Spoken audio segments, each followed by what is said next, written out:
ਰੋਜ਼ਾਨਾ ਪੰਜਾਬੀ ਖਬਰਾਂ ਟੀਵੀ 84 ਤੇ। ਵਾਹਿਗੁਰੂ ਜੀ ਕਾ ਖਾਲਸਾ ਵਾਹਿਗੁਰੂ ਜੀ ਕੀ ਫਤਿਹ। ਗੱਤਕਾ ਅਖਾੜਾ ਸ਼ਹੀਦ ਬਾਬਾ ਅਜੀਤ ਸਿੰਘ ਜੀ ਨਿਊ ਜਰਸੀ ਪੇਸ਼ ਕਰਦੇ ਹਨ 5ਵੀਂ ਵਰ੍ਹੇਗੰਢ ਨਾਰਥ ਅਮਰੀਕਨ ਗੱਤਕਾ ਟੂਰਨਾਮੈਂਟ ਮੈਦਾਨੇ ਜੰਗ 2019 ਜੋ ਕਿ ਸਮੂਹ ਪ੍ਰਾਂਤਨ ਸੂਰਵੀਰ ਮਾਤਾਵਾਂ ਅਤੇ ਬੀਬੀਆਂ ਨੂੰ ਸਮਰਪਿਤ ਹੋਵੇਗਾ, ਜਿਸ ਦੇ ਵਿੱਚ $10,000 ਤੋਂ ਵੱਧ ਕੈਸ਼ ਇਨਾਮ ਤੇ ਪ੍ਰਾਈਜ਼ ਵੰਡੇ ਜਾਣਗੇ। ਇਹ ਮੁਕਾਬਲਾ 14 ਜੁਲਾਈ ਦਿਨ ਐਤਵਾਰ Gurdwara Sikh cultural society Richmond Hill New York ਵਿਖੇ ਹੋਏਗਾ। ਪੂਰੇ ਅਮਰੀਕਾ ਅਤੇ ਕੈਨੇਡਾ ਦੇ ਵੱਖ-ਵੱਖ ਸ਼ਹਿਰਾਂ ਤੋਂ ਖਿਡਾਰੀ ਪਹੁੰਚ ਰਹੇ ਹਨ। ਮੁਕਾਬਲੇ ਵਿੱਚ ਭਾਗ ਲੈਣ ਵਾਲੇ ਖਿਡਾਰੀਆਂ ਨੂੰ theyoung.org ਤੇ ਆਨਲਾਈਨ ਰਜਿਸਟ੍ਰੇਸ਼ਨ ਕਰਨੀ ਲਾਜ਼ਮੀ ਹੈ। ਰਜਿਸਟ੍ਰੇਸ਼ਨ ਡੈਡਲਾਈਨ 30 ਜੂਨ ਦੀ ਹੈ। ਸਰਬੱਤ ਸੰਗਤਾਂ ਦੇ ਚਰਨਾਂ ਵਿੱਚ ਬੇਨਤੀ ਹੈ ਕਿ ਗੱਤਕੇ ਮੁਕਾਬਲੇ ਵਿੱਚ ਪਹੁੰਚ ਕੇ ਵੱਧ ਚੜ੍ਹ ਕੇ ਹਾਜ਼ਰੀ ਭਰੋ ਅਤੇ ਖਿਡਾਰੀਆਂ ਦੇ ਜ਼ੋਰ ਵੇਖੋ ਜੀ। ਵਾਹਿਗੁਰੂ ਜੀ ਕਾ ਖਾਲਸਾ ਵਾਹਿਗੁਰੂ ਜੀ ਕੀ ਫਤਿਹ।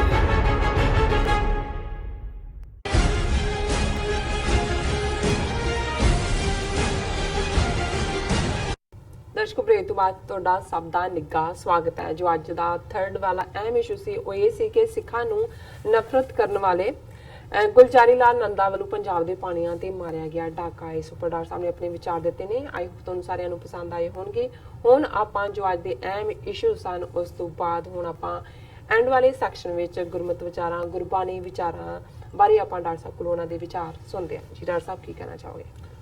ਦੇਖੋ, ਜਦੋਂ ਤੋਂ ਮਨੁੱਖ ਨੇ ਇਨਸਾਨ ਨੇ ਹੋਸ਼ ਸੰਭਾਲੀ, ਬਿਲਕੁਲ ਇਨਸਾਨੀ ਤਹਿਜ਼ੀਬ ਦੀ ਗੱਲ ਕਰਦੇ ਹਾਂ, ਜੇ 7-8 ਹਜ਼ਾਰ ਸਾਲ ਦੀ ਇਨਸਾਨੀ ਤਾਰੀਖ ਵੱਲ ਨਜ਼ਰ ਮਾਰੀਏ ਜੀ, ਸੋ ਜ਼ਾਹਰ ਹੈ ਕਿ ਕਿਤੇ ਗੁਫਾਵਾਂ ਦੀਆਂ ਕੰਧਾਂ ਦੇ ਉੱਤੇ ਜਿਹੜੀਆਂ ਨੇ ਲਾਈਨਾਂ ਵਗੀਆਂ ਹੋਈਆਂ, ਕਿਤੇ ਫੁੱਲ ਬੂਟੇ, ਕਿਤੇ ਕੋਈ ਹੋਰ ਤਰੱਕੀ ਹੁੰਦੀ ਫਿਰ ਜਿਹੜੀ ਚੀਜ਼ ਸਾਹਮਣੇ ਆਈ ਉਸ ਦਾ ਡਰ, ਪਾਣੀ ਦਾ ਡਰ, ਪਾਣੀ ਦੇਵਤਾ ਹੋ ਗਿਆ, ਅੱਗ ਦਾ ਡਰ, ਅੱਗ ਦੇਵਤਾ ਹੋ ਗਿਆ, ਤੂਫਾਨ ਆਇਆ, ਅਸਮਾਨ ਆਇਆ, ਕੁਝ ਘਟਾਵਾਂ ਚੜ ਗਈਆਂ, ਕੁਝ ਤਬਾਹ ਹੋ ਗਏ, ਕੁਝ ਜਾਨਵਰ ਆ ਗਏ, ਕੁਝ ਸੱਪ ਹੋ ਗਿਆ, ਉਹ ਸਾਰੇ ਹੀ ਦੇਵੀ ਦੇਵਤੇ ਇਧਰਲਿਆਂ ਨੇ ਬਣਾ ਲਏ।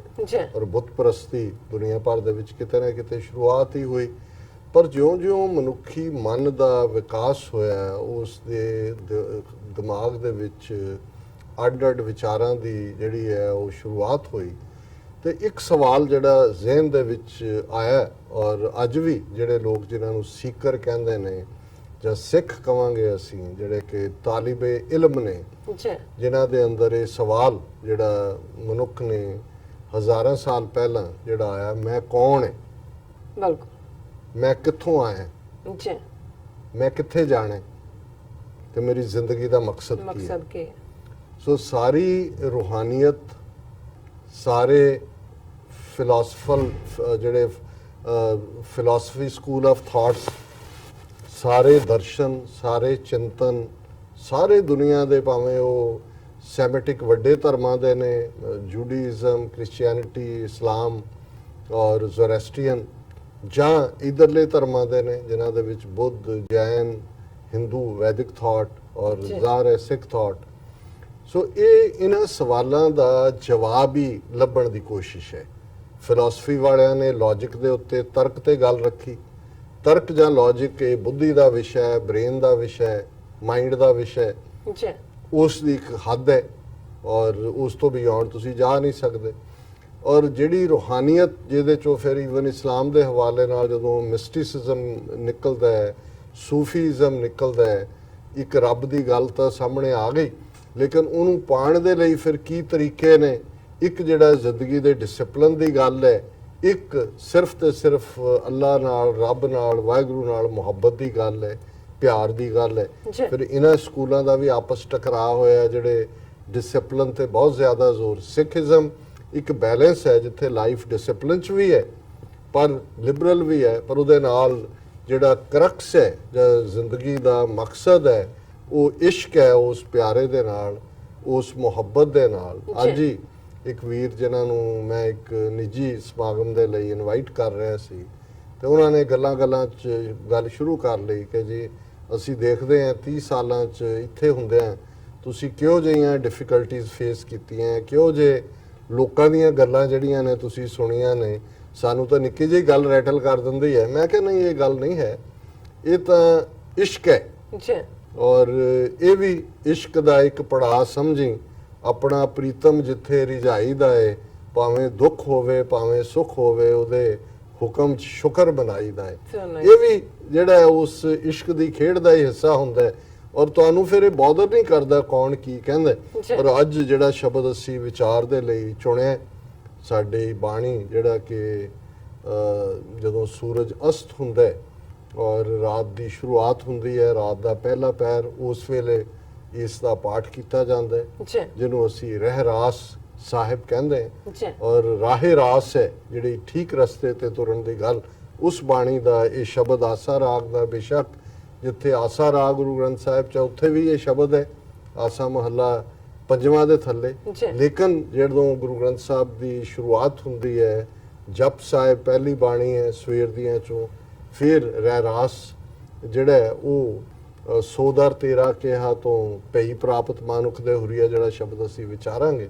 ਫਿਰ ਸੋਹਿਲਾ ਬਾਣੀ ਹੈ ਜਿਸ ਦੇ ਵਿੱਚ 5 ਸ਼ਬਦ ਨੇ ਜਿਹੜੀ ਕਿ ਰਾਤ ਸੌਣ ਤੋਂ ਪਹਿਲਾਂ ਦੀ ਬਾਣੀ ਹੈ। ਔਰ ਇਹ ਸ਼ਬਦ ਪੰਜਵੇਂ ਪਾਤਸ਼ਾਹ ਦਾ ਆਸਾ ਰਾਗ ਦੇ ਵਿੱਚ ਰਹਿਰਾਸ ਦਾ ਹਿੱਸਾ ਹੈ, ਭਈ ਪ੍ਰਾਪਤ ਮਾਨੁਖ ਦੇ ਹੁਰੀਆ। ਹੁਣ ਇਹ ਉਸ ਸਵਾਲ ਦਾ ਜਵਾਬ ਹੀ ਹੈ ਜਿਹੜਾ ਮਨੁੱਖ ਦੇ ਜ਼ਿਹਨ ਦੇ ਵਿੱਚ ਰਹੇ। ਸਾਰੇ ਗੁਰੂ ਗ੍ਰੰਥ ਸਾਹਿਬ ਦੀ ਬਾਣੀ 'ਚ ਇਹ ਹੈ ਵੀ ਜੀਵਨ ਦਾ ਤੇਰਾ ਕੀ ਮਨੋਰਥ ਹੈ, ਮਕਸਦ ਕੀ ਆ, ਉਹਨੂੰ ਸਮਝ। ਭਈ ਪ੍ਰਾਪਤ ਮਾਨੁਖ ਦੇ ਹੁਰੀਆ, ਗੋਬਿੰਦ ਮਿਲਣ ਕੀ ਇਹ ਤੇਰੀ ਬਰੀਆ, ਅਵਰ ਕਾਜ ਤੇਰਾ ਕਿਤੈ ਨਾ ਕਾਮ, ਮਿਲ ਸਾਧ ਸੰਗਤ ਭਜ ਕੇਵਲ ਨਾਮ, ਸਰੰਗ ਜਾਮ ਲਾਗ ਭਵਜਲ ਤਰਨ ਕੈ, ਜਨਮ ਬਿਰਥਾ ਜਾਤ ਰੰਗ ਮਾਇਆ ਕੇ ਰਹਾਓ। ਜਿਵੇਂ ਰਹਾਓ ਦੀ ਤੁਕ ਸੈਂਟਰਲ ਆਈਡੀਆ ਹੁੰਦੀ ਹੈ, ਹੁਣ ਸਰੰਗਜਾਮ ਹੈ ਕਿ ਕੋਈ ਆਰ ਕਰ, ਕੋਈ ਜਿਹਨੂੰ ਅਸੀਂ ਕਹਿੰਦੇ ਕੋਈ ਔੜ ਪੌੜ ਕਰ, ਕੋਈ ਭੱਜ ਦੌੜ ਕਰ, ਸਰੰਗਜਾਮ ਲਾਗ ਕਰ। ਕਾਹਦੇ ਲਈ? ਸਰੰਗਜਾਮ ਲਾਗ ਭਵਜਲ ਤਰਨ ਕੈ, ਕਿ ਇਹ ਜਿਹੜਾ ਤੇਰੇ ਆਲਾ ਦੁਆਲਾ ਸਾਰਾ ਹੈ, ਜਿਹੜਾ ਕਿ ਲਾਈਫ ਆਫ ਟੈਂਪਟੇਸ਼ਨਸ ਹੈ, ਜਿਹੜੀ ਕਿ ਉਸ ਅੱਗ ਵਾਂਗ ਹੈ, ਜਿਹੜੀ ਕਿ ਅੰਦਰ ਲਗਾਤਾਰਤਾ ਨਾਲ ਡਿਜ਼ਾਇਰਸ ਦੀ, ਲਸਟ ਦੀ, ਗਰੀਡ ਦੀ, ਈਗੋ ਦੀ, ਅਟੈਚਮੈਂਟ ਦੀ, ਜੈਲਸੀਜ਼, ਜਿਹੜੀਆਂ ਅੱਗ ਬਲ ਰਹੀ ਹੈ, ਜਿਹੜਾ ਕਿ ਭਵਜਲ ਹੈ, ਜਿਹੜੀ ਅੱਗ ਹੈ, ਇਸ ਤੋਂ ਨਿਕਲਣਾ ਕਿਵੇਂ, ਅੰਦਰ ਕਿਵੇਂ ਠੰਡਾ ਠਾਰ ਕਰਨਾ ਹੈ। ਸਰੰਗਜਾਮ ਲਾਗ ਭਵਜਲ ਤਰਨ ਕੈ, ਜਨਮ ਬਿਰਥਾ ਜਾਤ ਰੰਗ ਮਾਇਆ ਕਿ ਜੋ ਚਾਰ ਚਫੇਰੇ ਹੈ ਫੈਲਿਆ ਹੋਇਆ, ਤੂੰ ਉਹਨੂੰ ਹਕੀਕਤ ਸਮਝ ਕੇ ਉਸ ਚ ਗਵਾਚਿਆ ਹੋਇਆ। ਜਿਵੇਂ ਛੋਟਾ ਨਿਆਣਾ ਇੱਕ ਖਿਡੌਣਾ ਲੈਂਦਾ, ਫਿਰ ਲੈ ਕੇ ਫਿਰ ਰੋਣ ਲੱਗ ਜਾਂਦਾ, ਫਿਰ ਦੂਜਾ ਉਹਨੂੰ ਲੈ ਕੇ ਅੱਧੇ ਸੈਕਿੰਡ ਲਈ ਚੁੱਪ ਕਰਦਾ ਜਾਂ ਮਿੰਟ ਅੱਧੇ ਲਈ, ਫਿਰ ਰੋਣ ਲੱਗ ਜਾਂਦਾ, ਫਿਰ ਹੋਰ ਲੈ ਲੈਂਦਾ, ਫਿਰ ਸਾਰਿਆਂ ਨੂੰ ਹੀ ਵਗਾਹ ਮਾਰਦਾ। ਜੇ ਅਸੀਂ ਆਪਣੀ ਜ਼ਿੰਦਗੀ ਦੇਖੀਏ, ਬਹੁਤ ਸਾਰਿਆਂ ਦੀ ਸਾਡੀ ਇਸੇ ਪ੍ਰੋਸੈਸ 'ਚ ਹੈ। ਅਸੀਂ ਰੱਬ ਤੋਂ ਨਿੱਕੀਆਂ ਨਿੱਕੀਆਂ ਚੀਜ਼ਾਂ ਮੰਗਦੇ ਹਾਂ, ਉਹ ਮਿਲ ਜਾਂਦਾ, ਫਿਰ ਉਹਦੇ ਚੋਂ ਦੁੱਖ ਨਿਕਲਦਾ, ਫਿਰ ਲੱਗਦਾ ਹੁਣ ਕੀ ਕਰੀਏ, ਮੰਗਿਆ ਤੇ ਆਪ ਸੀ। ਫਿਰ ਅਸੀਂ ਕੁਝ ਹੋਰ ਮੰਗਣ ਲੱਗਦੇ ਹਾਂ, ਫਿਰ ਸਾਨੂੰ ਲੱਗਦਾ ਵੀ ਰੱਬਾ ਇਹ ਵੀ ਸਾਨੂੰ, ਉਹ ਰੱਬ ਦੇ ਦਿੰਦਾ, ਫਿਰ ਉਹ ਚੋਂ ਦੁੱਖ ਨਿਕਲਦਾ, ਫਿਰ ਕਹਿੰਦਾ ਹਾਂ ਮੈਨੂੰ ਦੁੱਖ ਮਿਲ ਰਿਹਾ। ਸੋ ਇਸ ਲਈ ਜਿਹੜੇ ਜਦੋਂ ਤੁਸੀਂ ਭਾਣੇ ਦੇ ਵਿੱਚ ਆ ਜਾਂਦੇ ਹੋ, ਹੁਕਮ 'ਚ ਆ ਜਾਂਦੇ ਹੋ, ਰੱਬ ਦੀ ਉਸ ਖੇਡ ਨੂੰ ਸਮਝ ਲੈਂਦੇ ਹੋ, ਫਿਰ ਤੁਸੀਂ ਕਹਿੰਦੇ ਹੋ ਕਿ ਰੱਬਾ ਜੋ ਕਰਨਾ ਨਾ ਤੂੰ ਕਰ। ਉਹਨੂੰ ਕਹਿੰਦੇ ਨੇ ਭਾਣੇ 'ਚ ਰਹਿਣਾ, ਹੁਕਮ 'ਚ ਰਹਿਣਾ। ਔਰ ਜ਼ਾਹਿਰ ਹੈ ਕਿ ਪਹਿਲੀ ਸ਼ੁਰੂਆਤ ਹੈ ਕਿ ਭਈ ਪ੍ਰਾਪਤ ਮਾਨੁਖ ਦੇ ਹੁਰੀਆ, ਗੋਬਿੰਦ ਮਿਲਣ ਕੀ ਇਹ ਤੇਰੀ ਬਰੀਆ। ਕਿ ਇਹ ਮਨੁੱਖਾ ਜੀਵਨ, ਜਦੋਂ ਅਸੀਂ ਇਨਸਾਨੀ ਗੱਲ ਕਰਦੇ ਸੀ ਤਾਂ ਕੋਈ ਸ਼ੱਕ ਨਹੀਂ ਹੈ ਕਿ ਇਨਸਾਨ ਇਸ ਧਰਤੀ ਦਾ ਸਿੱਖਦਾਰ ਹੈ, ਮਾਸਟਰ ਹੈ। ਸਾਰੀਆਂ ਫਾਰਮਸ ਆਫ ਲਾਈਫ ਚੋਂ ਨਿਕਲ ਕੇ ਸਾਡੇ ਕੋਲ ਠੀਕ ਤੇ ਗਲਤ ਦੀ ਪਛਾਣ ਕਰਨ ਦੀ ਬੁੱਧੀ ਹੈ। ਤੇ ਗੁਰੂ ਸਾਹਿਬ ਫਰਮਾਉਂਦੇ ਨੇ ਕਿ ਭਾਈ ਇਹ ਜਿਹੜੀ ਤੁਹਾਨੂੰ ਮਨੁੱਖਾ ਜੀਵਨ ਮਿਲਿਆ, ਇਨਸਾਨੀ ਜ਼ਿੰਦਗੀ ਮਿਲੀ, ਇਹ ਉਸ ਹਕੀਕਤ ਦੇ ਨਾਲ ਜੁੜਨ ਲਈ ਹੈ। ਇਸੇ ਹੀ ਜੀਵਨ ਦੇ ਵਿੱਚ, ਇਸੇ ਹੀ ਲਾਈਫ ਟਰਮ ਦੇ ਵਿੱਚ, ਉਹ 50 ਸਾਲ ਹੈ, 60 ਹੈ, 90 ਹੈ ਜਾਂ ਇਸ ਤੋਂ ਵੀ ਛੋਟੀ ਹੈ, ਇਹ ਤੇਰੇ ਲਈ ਇਹੀ ਮਕਸਦ ਹੋਣਾ ਚਾਹੀਦਾ ਹੈ ਕਿ ਅਵਰ ਕਾਜ ਤੇਰਾ ਕਿਤੇ ਨਾ ਕਾਮ। ਕਿ ਹੋਰ ਜਿਹੜੀਆਂ ਸਾਰੀਆਂ ਚੀਜ਼ਾਂ ਨੇ, ਠੀਕ ਹੈ, ਆਪਣੇ ਫਰਜ਼ ਵੀ ਪੂਰੇ ਕਰਨੇ ਨੇ, ਬੱਚੇ ਵੀ ਪਾਲਣੇ ਨੇ, ਦਰੁਸਤ ਵੀ ਕਰਨਾ ਹੈ, ਲੇਕਿਨ ਤੇਰਾ ਮਕਸਦ ਇਹੀ ਹੋਣਾ ਚਾਹੀਦਾ, ਮਿਲ ਸਾਧ ਸੰਗਤ ਭਜ ਕੇਵਲ ਨਾਮ, ਕਿ ਤੇਰੇ ਸਾਹਮਣੇ ਉਸ ਰੱਬ ਦੀ ਯਾਦ, ਉਸ ਨਾਲ ਜੁੜੇ ਰਹਿਣਾ। ਔਰ ਜਾਲੋਂ ਐਸੀ ਪ੍ਰੀਤ ਜਾਂ ਮੈਂ ਪਿਆਰਾ ਵਿਸਰੇ, ਕਿ ਜਿਹੜਾ ਵੀ ਕੰਮ ਤੁਹਾਨੂੰ ਪਿਆਰੇ ਤੋਂ ਵਿਛੋੜਾ ਦੇ, ਉਹਨੂੰ ਸਾੜ ਦਿਓ। ਤਾਂ ਸੋ ਜ਼ਾਹਰ ਹੈ ਕਿ ਇਹੀ ਰਹਾਓ ਦੀ ਤੁਕ। ਔਰ ਫਿਰ ਜਪ ਤਪ ਸੰਜਮ। ਹੁਣ ਇਹ ਸਾਰੇ ਤੋਂ ਬਾਅਦ, ਮਨੁੱਖ ਨੂੰ ਸਮਝਾਉਣ ਤੋਂ ਬਾਅਦ, ਫਿਰ ਇਹ ਆਜ਼ਿਜ਼ੀ ਦੇ ਨਾਲ, ਨਿਮਰਤਾ ਦੇ ਨਾਲ ਜਾਂਚ ਦੱਸੀ ਹੈ ਕਿ ਰੱਬ ਨਾਲ ਜੁੜਨਾ ਕਿਵੇਂ ਹੈ, ਮੰਗਣਾ ਕਿਵੇਂ ਹੈ, ਹੰਕਾਰ ਨੂੰ ਕਿਵੇਂ ਮਾਰਨਾ ਹੈ, ਇਹੀ ਜਿਹੜਾ ਹੈ ਉਹ ਨਿਮਰ ਵਿਭੂਤ ਹੋ ਕੇ ਰੱਬ ਦੇ ਸਾਹਮਣੇ, ਜਿਹੜਾ ਸਾਡੇ ਅੰਦਰ ਬੈਠਾ ਹੈ, ਕੋਈ ਸਤਵੇਂ ਅਸਮਾਨ ਤੋਂ ਨਹੀਂ ਉਤਰਦਾ ਹੈ, ਆਪਣੇ ਅੰਦਰ ਬੈਠੇ ਰੱਬ ਨੂੰ ਹੀ ਕਹਿਣਾ ਹੈ, ਜਪ ਤਪ ਸੰਜਮ ਧਰਮ ਨਾ ਕਮਾਇਆ, ਕਿ ਹੇ ਵਾਹਿਗੁਰੂ, ਹੇ ਅੱਲਾਹ ਤਾਲਾ, ਹੇ ਖੁਦਾ, ਹੇ ਰੱਬ, ਜਿਹਨੂੰ ਬੁੱਲੇ ਸ਼ਾਹ ਨੇ ਕਿਹਾ ਸੀ ਕਿ ਭੱਜ ਕੇ ਮੰਦਰਾਂ ਮਸੀਤਾਂ 'ਚ ਤਾਂ ਵੜਦਾ ਪਰ ਆਪਣੇ ਅੰਦਰ ਵੜਿਆ ਹੀ ਨਹੀਂ ਤੇ ਤੂੰ ਸ਼ੈਤਾਨ ਦੇ ਨਾਲ ਲੜਦੇ ਪਰ ਨਫਸ ਆਪਣੇ ਨਾਲ ਲੜੇ, ਜਿਹੜੀ ਅੰਦਰ ਈਗੋ ਵੜੀ ਹੋਈ ਹੈ, ਔਰ ਇਹਨੂੰ ਮਾਰਦਿਆਂ ਹੀ ਇਹ ਹੈ ਕਿ ਜਪ ਤਪ ਸੰਜਮ ਧਰਮ ਨਾ ਕਮਾਇਆ। ਮੈਂ ਨਾ ਤੈਨੂੰ ਯਾਦ ਕਰਨ ਦੀ ਸਮਰੱਥਾ ਰੱਖਦਾ, ਨਾ ਮੇਰੇ 'ਚ ਤਪ ਕੋਈ ਪੈਨੈਂਸ ਮੈਂ ਕਰ ਸਕਦਾ,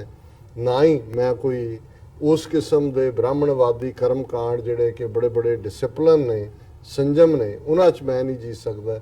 ਜਪ ਤਪ ਸੰਜਮ ਧਰਮ ਨਾ ਕਮਾਇਆ, ਸੇਵਾ ਸਾਧ ਨਾ ਜਾਣਿਆ ਹਰਾਇਆ। ਤੇ ਮੇਰੇ ਕੋਲੋਂ ਇਹ ਵੀ ਨਹੀਂ ਸਰਿਆ ਬਣਿਆ ਕਿ ਮੈਂ ਤੇਰੇ ਬੰਦਿਆਂ ਦੀ ਸੇਵਾ ਕਰ ਸਕਾਂ। ਕਹੋ ਨਾਨਕ ਹਮ ਨੀਚ ਕਰਮ। ਹੁਣ ਇਸ ਤੋਂ ਵੱਧ ਕੇ ਜਿੱਥੇ ਪੰਜਵੇਂ ਪਾਤਸ਼ਾਹ ਆਪਣੇ ਆਪ ਲਈ ਕਹੋ ਨਾਨਕ, ਨਾਨਕ ਕਹਿੰਦੇ ਨੇ ਕਿ ਮੈਂ ਹਮ ਨੀਚ ਕਰਮ, ਅਸੀਂ ਬਹੁਤ ਨੀਵੇਂ ਕੰਮ ਕਰਨ ਵਾਲੇ ਹਾਂ, ਤੇ ਅਸੀਂ ਜੋ ਚੰਗਾ ਕੀਤਾ ਮੈਂ ਕੀਤਾ, ਦੇਖਿਆ ਮੇਰੀ ਅਕਲ ਐਸਾ ਧੋਬੀ ਪਟੜਾ ਮਾਰਿਆ ਉਲਟਾ ਕੇ ਰੱਖਤਾ। ਲੇਕਿਨ ਇੱਥੇ ਸਾਰਾ ਖਜ਼ਾਨਾ ਨਾਮ ਦਾ ਜਿਨ੍ਹਾਂ ਦੇ ਕੋਲ ਹੈ, ਦੁਨੀਆ ਨੂੰ ਜਿਹੜਾ ਠੰਡ ਵਰਤਾ ਰਹੇ ਨੇ, ਉਹ ਇਹ ਫਰਮਾਉਂਦੇ ਨੇ ਕਹੋ ਨਾਨਕ ਹਮ ਨੀਚ ਕਰਮ। ਇਹ ਸਾਨੂੰ ਜਾਂਚ ਦੱਸੀ ਹੈ ਕਿ ਕਿਵੇਂ ਅਰਦਾਸ ਕਰਨੀ ਹੈ, ਤੇ ਫਿਰ ਸ਼ਰਨ ਪਰੇ ਕੀ ਰੱਖੋ ਸ਼ਰਮ, ਕਿ ਮੈਂ ਨੀਚ ਹੈ ਜਪ ਤਪ ਤੋਂ ਬਿਨਾਂ, ਪਰ ਤੇਰੀ ਸ਼ਰਨ 'ਚ ਆ ਗਏ, ਔਰ ਹੁਣ ਇਸ ਸ਼ਰਨ ਆਏ ਦੀ ਲਾਜ ਰੱਖ, ਜੋ ਸ਼ਰਨ ਆਏ ਤਿਸ ਕੰਠ ਲਾਏ, ਇਹ ਬਿਰਧ ਸੁਆਮੀ ਸੰਧਾ। ਇਹ ਤੇਰਾ ਬਿਰਧ ਹੈ ਕਿ ਜੋ ਤੇਰੀ ਸ਼ਰਨ ਆਇਆ ਉਹਨੂੰ ਤੂੰ ਗਲ ਨਾਲ ਲਾਉਣਾ ਤੇ ਮੈਨੂੰ ਆਪਣੇ ਗਲ ਨਾਲ ਲਾ ਲੈ। ਜੀ ਡਾਕਟਰ ਸਾਹਿਬ, ਤੁਹਾਡਾ ਬਹੁਤ ਬਹੁਤ ਸ਼ੁਕਰੀਆ। ਤੁਸੀਂ ਅੱਜ ਦੇ ਆਏ ਸ਼ੋ ਤੇ ਅੱਜ ਦਾ ਵਿਚਾਰ ਸਾਡੇ ਦਰਸ਼ਕਾਂ ਨਾਲ ਸਾਂਝਾ ਕੀਤਾ, ਇਸ ਆਪਣੇ ਵਿਊਅਰਸ ਕੋਲ ਨੇ ਇਜਾਜ਼ਤ। ਵਿਊਅਰਸ, ਤੁਹਾਡਾ ਹੀ ਬਹੁਤ ਬਹੁਤ ਸ਼ੁਕਰੀਆ। ਤੁਸੀਂ ਆਪਣੇ ਕੀਮਤੀ ਸਮੇਂ ਵਿੱਚ ਸਮਾਂ ਕੱਢ ਕੇ ਸਾਨੂੰ ਆਪਣੇ ਰਾਏ ਤੇ ਸੁਝਾਅ ਭੇਜੇ ਨੇ, ਤਾਂ ਭੇਜਦੇ ਰਹਿਣਾ ਸਾਡੇ ਇਸ ਪਤੇ ਤੇ SOS@tv84.tv ਤੇ। ਅਸੀਂ ਆਪਣਾ ਪ੍ਰੋਗਰਾਮ ਲੈ ਕੇ ਫਿਰ ਦੁਬਾਰਾ ਤੁਹਾਡੇ ਸਨਮੁਖ ਹੋਵਾਂਗੇ। ਤਦ ਤੱਕ ਲਈ ਮੈਨੂੰ ਤੇ ਆਪਣਾ ਸੁਣਾ ਗਿਆ ਦੋ। ਦੇਖਦੇ ਰਹੋ TV84। ਬੁਲਾ ਦਿਓ ਫਤਿਹ। ਵਾਹਿਗੁਰੂ ਜੀ ਕਾ ਖਾਲਸਾ, ਵਾਹਿਗੁਰੂ ਜੀ ਕੀ ਫਤਿਹ।